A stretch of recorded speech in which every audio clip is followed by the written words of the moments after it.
اللهم صل وسلم وبارك على سيدنا محمد وعلى آله وصحبه أجمعين. يا صباح الفل وصباح الهنا وصباح الياسمين وصباح الورد على عيون أحلى متابعين في الدنيا. صباح الخير لو كنا الصبح، مساء الخير لو كنا آخر النهار، على حسب كل بلد وأي ما تشوفون. عاملين أحلى عيلة في الدنيا، إخواتي وعيلتي التانية. بصوا بقى، احنا النهاردة هنعمل روتيننا وحاجتنا في الغسالة. شوفوا انا بطلع ازاي. حوش اول حاجه خالص لازم نحوش فيشه الغساله، نحوشها كده. وبحوش الخزان اللي هو بتاع الاريال والحاجه دي، انا بحطش في حاجه اصلا، بس يلا محسوب علينا في الغساله. وهاتي بقى مفكك، وهاتي سكينتك، وتعالي. مفك صليبه هو اسمه كده، عشان محدش يقول ايه صليبه دي. مفك اسمه صليبه، هو بتاع فيه من قدام كده مدبدب في 4 شراط كده، تحط في المسمار عشان يعشق فيه، نعرف نفكه كويس. اول حاجه هحوش غطا كده في الغساله في المروحه. حوشت بتاع الاريال، وشفته بتاعت اللي هي اللي بتحوش الوبره. الحمد لله ما كانش بغيرها، عشان بغيرها على طول ما فيهاش كتير. شفت الغطا الصغير ده اللي طلع تحت منه مسمار، لازم يتفك بفك صليب. في ممكن اللي هيفك اول مره يبقى مصدي معاه شويه، يحاول بس بالراحه عشان ما تقطمش حاجه في المروحه او تقطمي حاجه في المسمار. ماشي.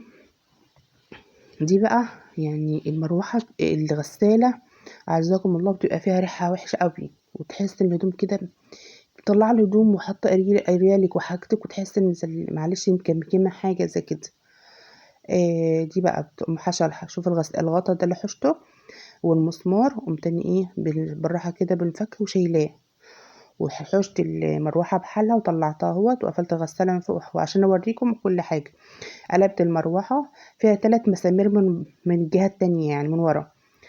شلتهم كلهم بالراحه خالص اهوت. حشت 3 مسامير.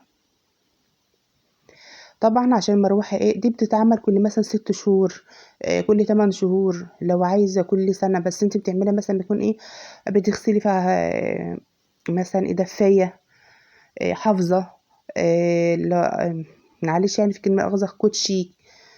كوتشي بتغسل فيه عادي خالص، بتعملش حاجه طالما محافظه عليها، بتنضفيها وبتظبطها خلاص، ما تقلقش منها. طبعا بتحافظي وانك بتحوشي المروحه يعني دي فيها تروس كده، بتتثبت فيها. شوف اهي،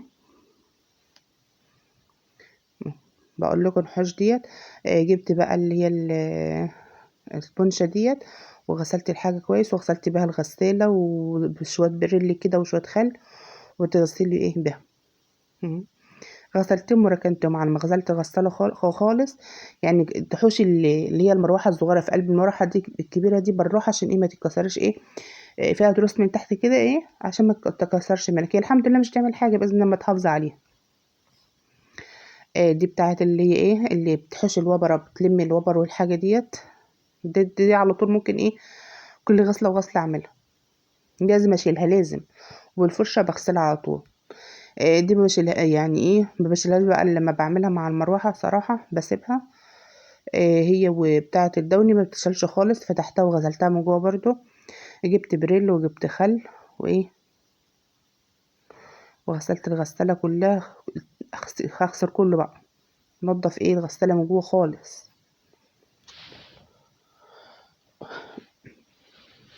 صلوا على النبي.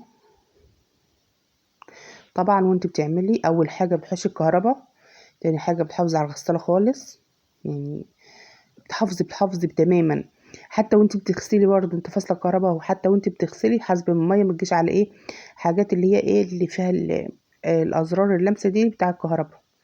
انا غسلت كده، وغسلت من فوق بالسبونشه برضه كده، بس جبت بقى بفوطه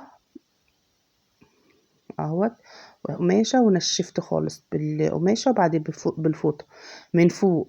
وبعد كده جبت مية وكبيتها فيها اغسل كله. انا خدت يجي نص ازازة الخل، والنص التاني اقول لكم هنعمل بايه دلوقتي.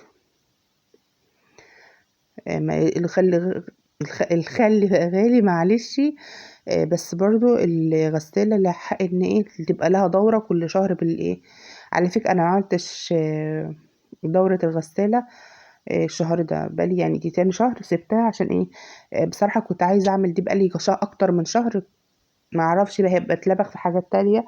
وبعيد عنكم بقى كسل، بعيد عنكم بقى شغل كده يعني. فالحمد لله من ربنا اذن عملتها.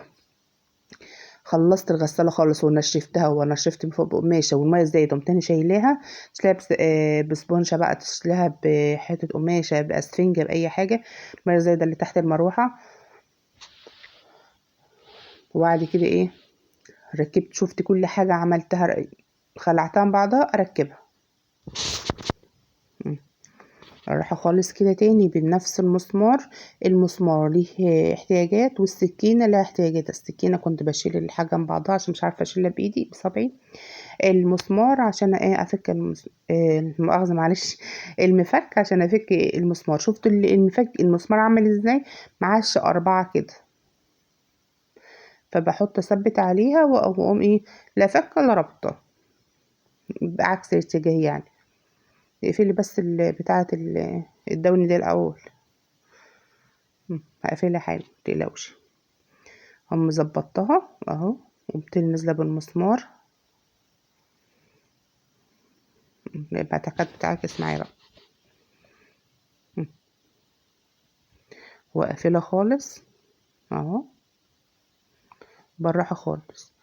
وهثبت كده ان بعد ما حوشنا المية وبعد ما عملنا كل حاجة ظبطنا ونشفت من فوق، ومكان الزرار كده عملتها بالفوطة، نشفتها بالفوطة اهو. ادخل كل حاجة مكانها، والخزنة دي هدخلها مكانها. دي كده خلاص يعني، لازم احط لها الغطا الاخير ده اهو، تحافظي عليها خالص. بتغسلي فيها الكوتشيات، تغسلي فيها الحفاظات، تغسلي فيها الدفايات، كل حاجة. بس لازم بعد ما تعملي تغسلي الكوتشي بالذات، ممكن تعملي التنظيفة دي. انك تغسلي الكوتشي تعملي التنظيفة دي عشان ايه، ال ال ال الطينة والحاجة ما تعملش ايه ريحة، وعزكم الله بريحة ايه كمكمة وكده. اهو شوف اعمل لها دورة ايه غسيل تنظيف الحوض. ديت عملتها دورة تنظيف الحوض، مكتوب فيها تنظيف الحوض. عملتها قمت تاني جايبه بقيه ازازه الخل ورشيتها فيها وسبتها. هتطلع بقى الرغاوي حتى، وشوف احنا غسلناها حشنا اللي فيها، بس هتطلع ايه الصابون اللي فيها. هتطلع فيها صابون. كنت بحلفك ولا ايه؟ بحط فيها شويه ميه، ازازه الخل احط فيها شويه عشان اعملها واقوم مصمصه زي ما بيقولوا. شوف طلعت صابون ورغاوي، والميه وسخه ازاي. احنا غاسلينها لسه دلوقتي الغسالة، بس برضو طلعت ايه، بتنضفها بقى، تعملها دورة غسيل بقى. خلصت وارتاحت، قمت انا نازلة بها بقى بالدور ايه الغسيل بتاعنا. ريحته كده كانت مفحفحة ومنورة مع الخلطة اللي انا عملتها معاكم. انا مش عارفة ان هو اللي ينزل الاول. فصراحة انا عاملة مصورة ده وده في يوم واحد. لما ربنا اذن الاريال جابها من زمان والله، بقالي يجي شهر ولا اكتر. والبتاعة دي عايزة اعملها بقالي شهر او اكتر. ده الصراحة بعد عملتها بعد التنظيف على طول، وبعد ما عملت الاريال برضه خلطت الاريال. عشان لو تلاحظوا تقولوا ايه هي نفس، لا هو مش نفس، هو كان في اليوم واحد، فقلت اخد من ده ومن ده ايه اهو. كنت خلصت اول شوية في اللي هو الدور الابيض ده، وحطيت الدور ده عشان ما ينفعش احط الابيض مع الغوامة. والهدوم بقى مزهزة وحلوة كده، وريحتها حلوة وجميلة وفايقة كده. مع السلامة. حطوا لايك.